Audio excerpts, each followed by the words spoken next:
বিশ্ব তেলের বাজারে এক বিশাল ধামাকা। মার্কিন প্রেসিডেন্ট ডোনাল্ড ট্রাম্প জানিয়েছেন, ভারত এখন থেকে ইরান নয়, বরং ভেনেজুয়েলা থেকে তেল কিনবে। এয়ারফোর্স ওয়ানে সাংবাদিকদের দেওয়া এই ঘোষণা কি মধ্যপ্রাচ্যের তেলের রাজনীতিকে ওলটপালট করে দেবে? কেন হঠাৎ ভারতকে ভেনেজুয়েলার দিকে ঠেলে দিচ্ছে ট্রাম্প? নেপথ্যে কি রাশিয়ার তেলের রাজত্ব কমানোর কোনো গোপন ছক? ট্রাম্পের এই মাস্টার প্ল্যান নিয়ে সব গোপন তথ্য জানাবো আজকের বিশেষ প্রতিবেদনে।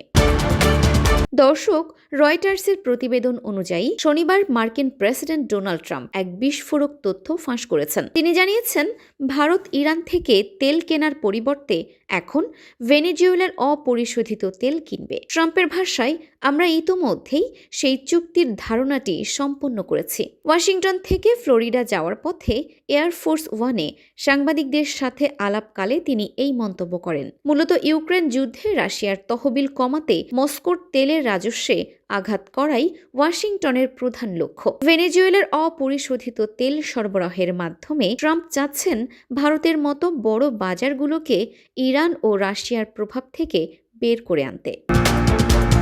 উল্লেখ্য যে গত বছরের মার্চ মাসে ভারত সহ যারা ভেনেজুয়েলার তেল কিনেছিল তাদের ওপর ট্রাম্প 25% শুল্ক আরোপ করেছিল। কিন্তু এখন ভূ রাজনৈতিক সমীকরণ বদলে যাওয়ায় ট্রাম্প ভারতকে সেই তেল কেনার সবুজ সংকেত দিচ্ছেন। শুধু তাই নয়, ট্রাম্প শনিবার আরও জানিয়েছেন যে ভেনেজুয়েলার তেল কেনার জন্য আমেরিকার সাথে চুক্তি করতে তিনি চীনকেও স্বাগত জানাবেন। ট্রাম্পের এই কৌশলটি একই সাথে ইরানকে অর্থনৈতিকভাবে কোণঠাসা করা এবং ভেনেজুয়েলার তেলের বাজারকে আমেরিকার নিয়ন্ত্রণে রাখার একটি বড় প্রচেষ্টা।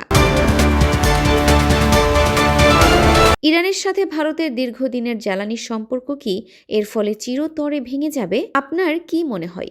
ভারত কি ট্রাম্পের কথা শুনে ইরানের তেল কেনা বন্ধ করবে? আমেরিকার এই সিদ্ধান্ত কি বিশ্ব বাজারে তেলের দাম কমাতে পারবে? কমেন্ট বক্সে আপনার মতামত জানান।